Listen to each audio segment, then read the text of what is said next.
On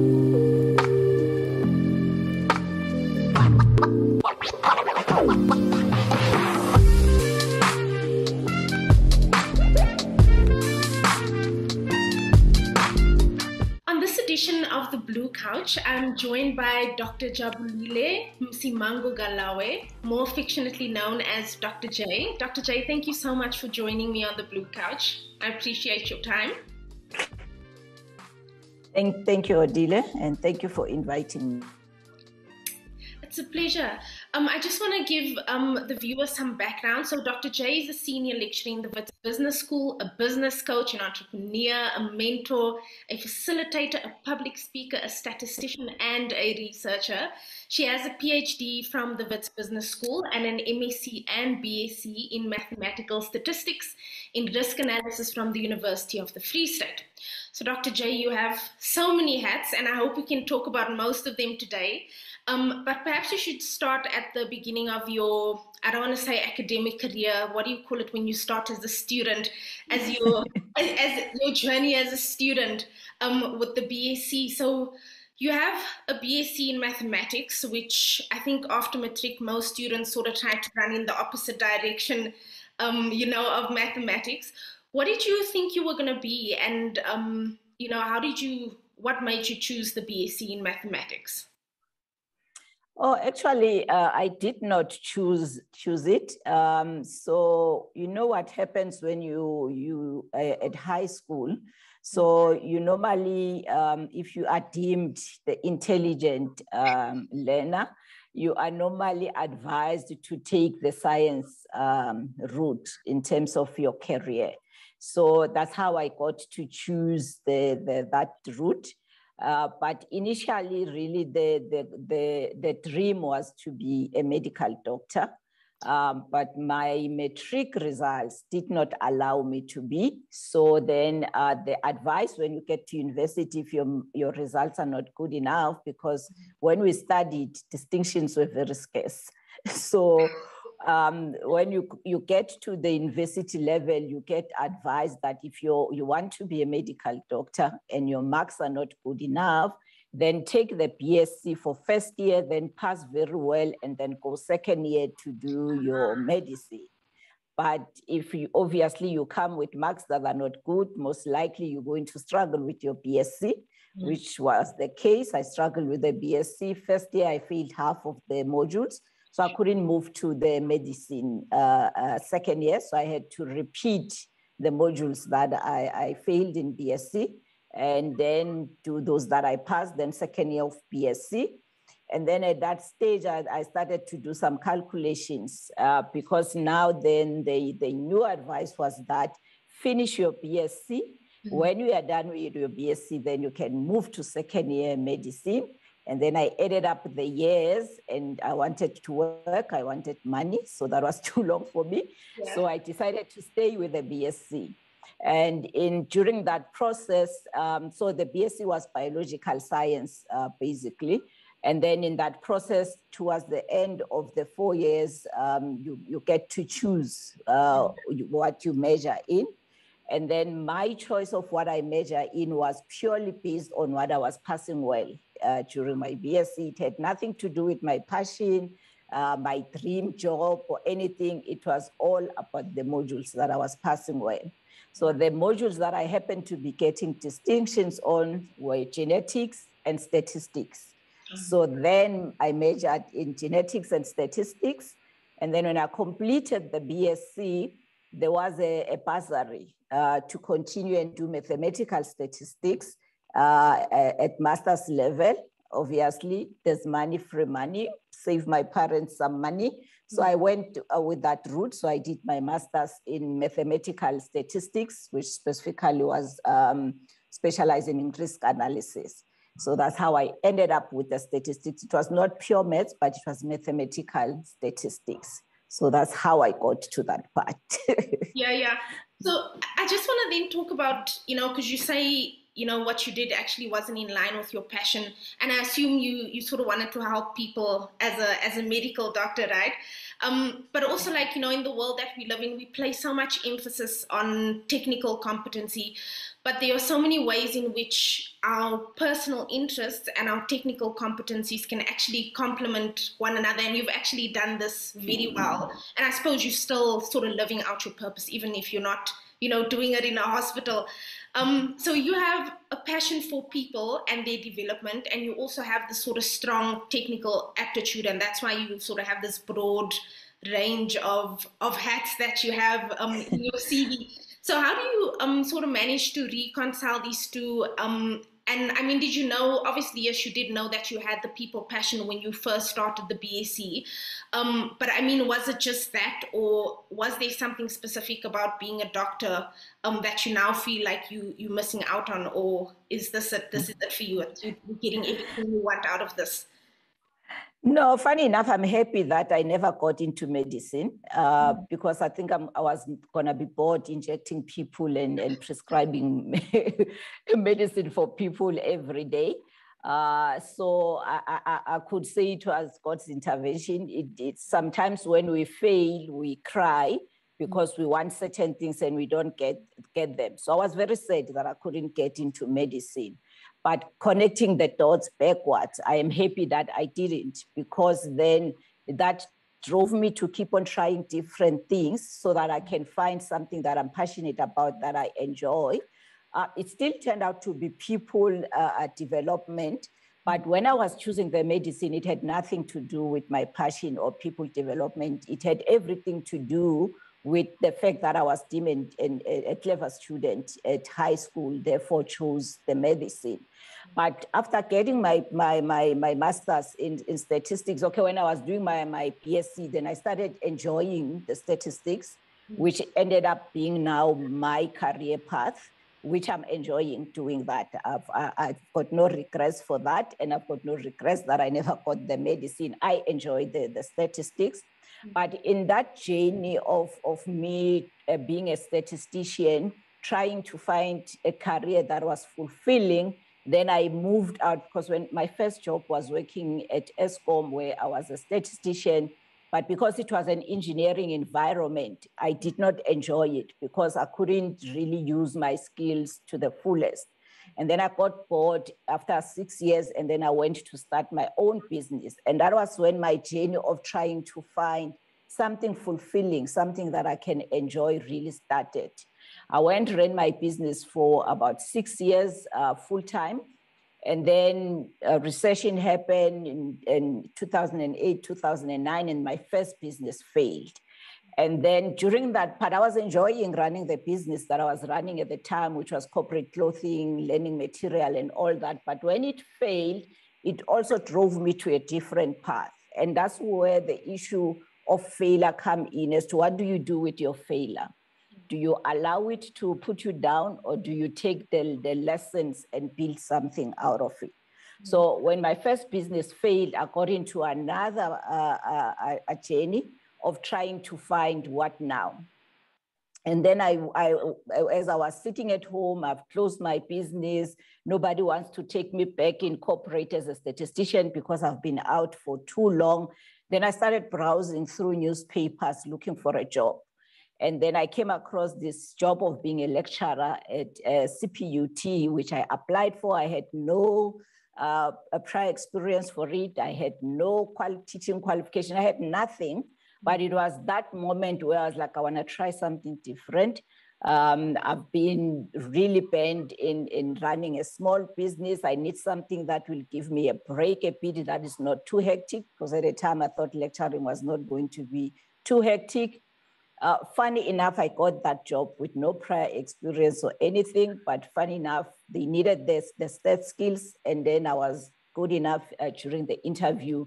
Then my journey started moving now towards academia. But as my journey was moving towards more the academic route, at the back of my mind, I still had the scars that I got from failing in my first business as an entrepreneur that stayed on, that was kind of like a debt that I felt I needed to pay at some stage. And in paying that debt, then it pushed me to do a PhD, because now what I realized in the academic space, without a PhD, you're really nothing. Yeah. So I pushed the PhD route, but I combined now the love of academia, teaching that I enjoyed, with the debt that I felt I needed to pay on the failure of my first business as an entrepreneur, to go and understand what is it, because when I looked at the stats, it said about 90% of the people who start their businesses fail in the first 3-5 years or so of operation.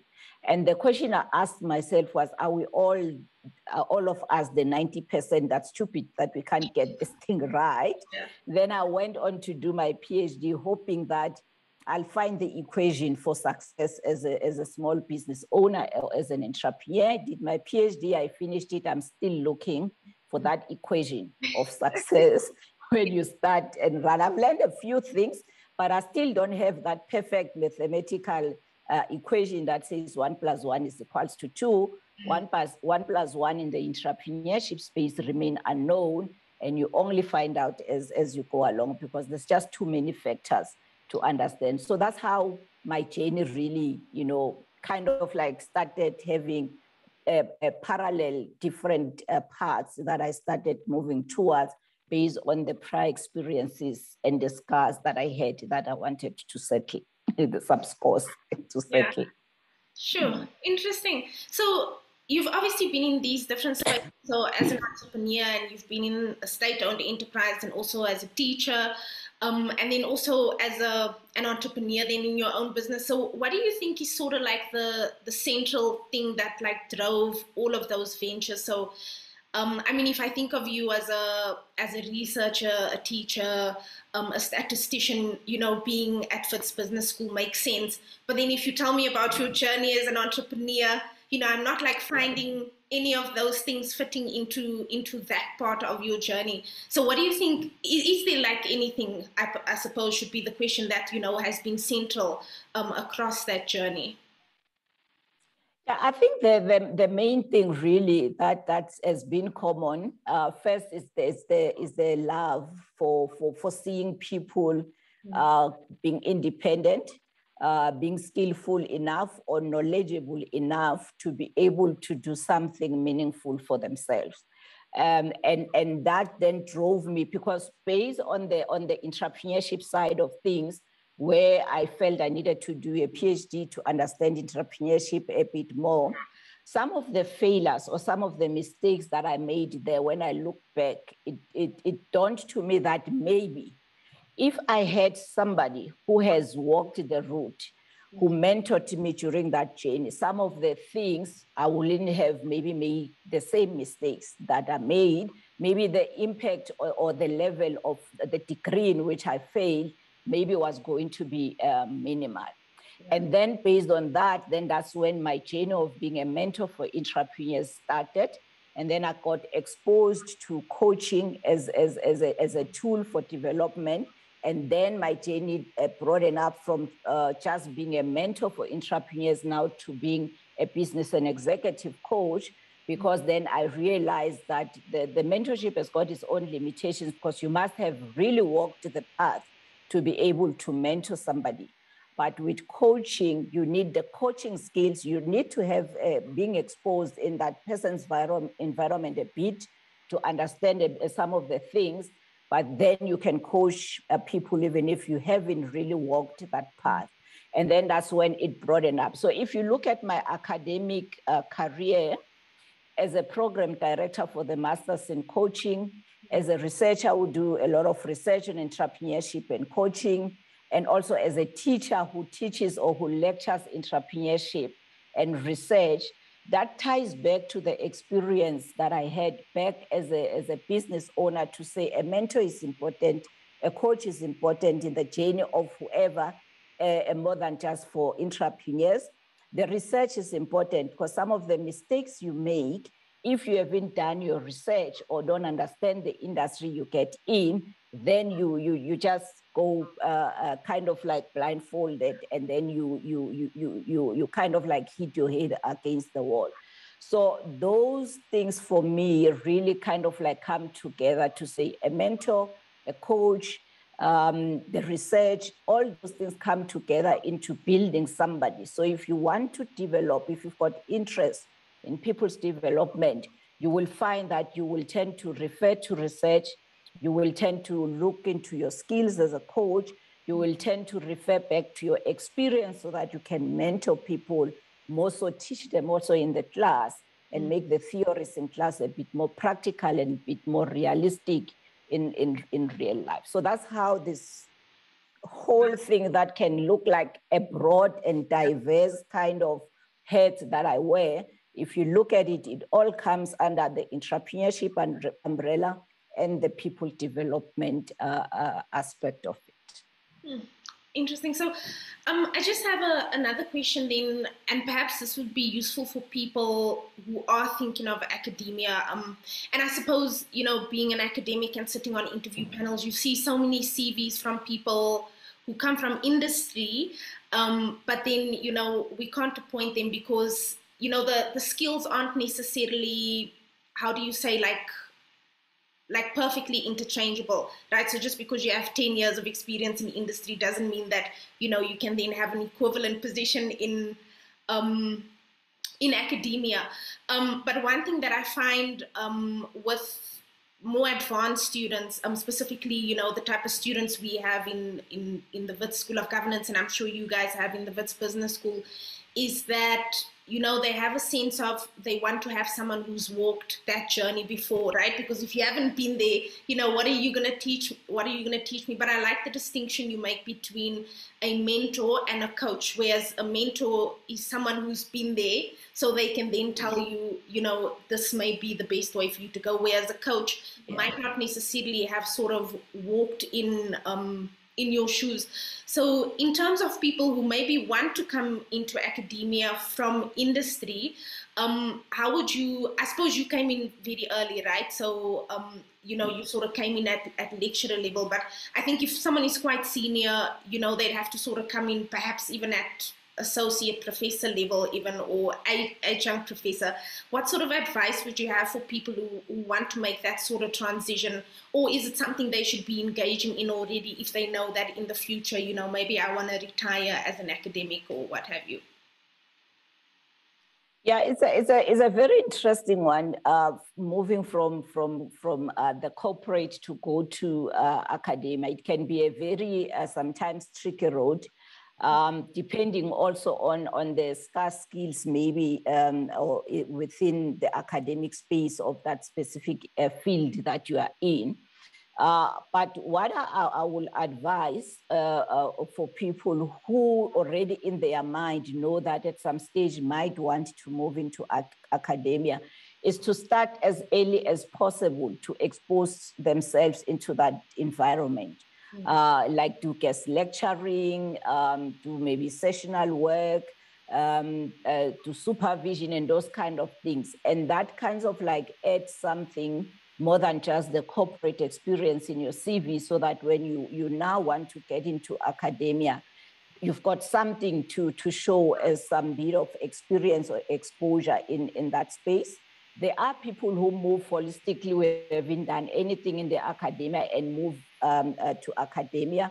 Let's say maybe there's a center that's opening, looking for people maybe in energy, for an example, and you generally don't have in the academic space people who already have that experience, then you're most likely to be able to move directly without any. But planning ahead helps, and start doing little things in the academic space so that you get that exposure to make it a bit easier for you when you start looking for opportunities there. Yeah, absolutely. So just then moving on to, you know, sort of more the entrepreneurship side of things. So we obviously have a big problem with unemployment. Even graduates are being affected by that now. I mean, we even have people with PhDs now who are not able to find jobs. So it seems like a lot of young graduates and even advanced graduate students are going to have to eventually go the entrepreneurship route, even if it's just for a short while until they can find whatever job they're looking for. What would be your advice to someone like that? Is it, you know, sort of, do you sort of wait and see what's going to happen, or do you try to do it while you're a student? And if you have to do it as early as possible, I suppose my question would be like, how do I know, like what's my thing? Maybe my area doesn't, have entrepreneurs in, so I don't know what that looks like in my head. Yeah. Yeah, it's always best, obviously, to start early. But sometimes we sit comfortably because we think with our qualifications we'll go out and just, get a job like that. And then when you start realizing that no one wants to give you that job, and only then you start thinking, what else can I do? I always say it's never too late, but it's always best to start early. If for an example, you studied something that didn't cover entrepreneurship, you've got no idea where to start, there's a lot of support organization out there that support startups and stuff. It helps to, and now also with the internet, there's a lot of information there where you can go attend courses or master classes or some training, so that you get to understand, where do I start? How do I build the business model? How do I build my value proposition and those kind of things? So that helps to start following people who share that content on social media. Look out for training, look out for, there's a lot of free conversations online. I do a lot of them as well. That helps. Also looking for a mentor, look for somebody who kind of like have achieved what you hope to achieve or in a similar industry, and ask that person to mentor you. And then in that way, then you are able to at least get started and move forward. But in entrepreneurship overall, most of the thing is by trial and error method. You go there, you learn as you go. I normally say there's no university for entrepreneurship. You can go study it at the university, but when you are done studying it, it does not make you an entrepreneur. The only thing that will make you an entrepreneur is the practice. So even those who studied it, they still have to go and be entrepreneurs by practicing it. So the more you do, the more you learn, and the more you know, and the more you improve, and then the more you become the entrepreneur. So the biggest thing about being an entrepreneur is that you must not be scared to fail. You have to try, and you have to go where you don't know. The uncertainty is always there. You have to go to places you don't know and just throw yourself there and try. But at the same time, make sure you try to make yourself competent by learning, upskilling, and those kind of things, so that at least you minimize the failure. And the big thing now in entrepreneurship is that it's guaranteed you're gonna fail, but what you want to do is you want to fail fast and you want to fail cheap. And you do that by going in the market and trying and trying and trying until you get it right. Sure, so fail fast and fail cheap, you say? That's what they say with the lean startup principles. That's what they advocate for, that you don't want to build all your products and all the fancy functionalities on them that cost you $1 million, and then you go there, you find the market doesn't like it, and then you fail with $1 million plus. But if you do the minimum possible, you go into the market, you find that maybe you fail with half that. And then in that way, you can recover quickly and make the pivot as fast as you can, and make all the alterations you need to make so that you're ready to make the money. Okay. So if I know I'm going to be an entrepreneur, I know that's my passion, why would I do a master's or a PhD? Is it worth it? No organization is going to employ me. I'm going to work for myself. Would you advise people to still go for advanced degrees? I wouldn't say there's a blanket answer to that, and I would say do it or don't do it. It depends on what you need, what you think you're going to get out of the industry you're getting into. Is it technical? Is it something you need to go get qualifications for? It's a very individualized kind of decision based on, you have to do your own analysis and look, what do I need? What am I going to get out of it? How it's going to help me going forward? And then you make the decision based on that. But at the same time, I always say there's no learning that is wasted. I've got a master's in statistics. I want to run a business. And the skills that you get there when you are studying is not only the technical part that I can analyze data and stuff, but you also get developed as a person, and then you get your problem solving skills, your understanding of things. All those things get developed in the process, and that can never be wasted. One day you can decide to be an entrepreneur. Tomorrow you decide I'm enough, like I did. Tomorrow you decide, no, I'm going to corporate. And my master's came in handy. Tomorrow you decide I'm going back to entrepreneurship. You wouldn't have wasted that because you will have learned something anyway. So education is you will never waste education. And the key thing is what you do with it. I've got a lot of colleagues that got PhDs and stuff, and they just sitting and focusing on being academics. I took my qualifications and use it for my business. I can afford to charge somebody more for my stats analysis because I've got a qualification. I can afford to charge somebody more for consultation because I've got a PhD. So it will never be wasted. Do you have a plan, what you're gonna do with that paper, or it's just a paper for you that's gonna sit there, you put it there, and then you still go and behave like you've got undergrad or you've got matric. It's what you do about it that becomes valuable. Yeah, interesting. So I just want to then ask you, and I feel a little bit bad asking this, but I do study women's unpaid reproductive labor and their time use, and I saw that you had children in the house. With all these many hats, how do you sort of practically manage your time, between academia and, your supervision, your research, and your businesses that you then run on the side? Yeah, that's a question you generally get as a woman. It's a tricky one. I will never lie to anybody and say it's easy, because we all have 24 hours in a day. And if you're running a business, so it's kind of like you've got two jobs. You've got your business, and then you've got your job as an academic. And that is like two jobs that normally people will have one and still have 24 hours. So how you manage that is really very tricky. It's very tricky. You can never get it 100% accurate.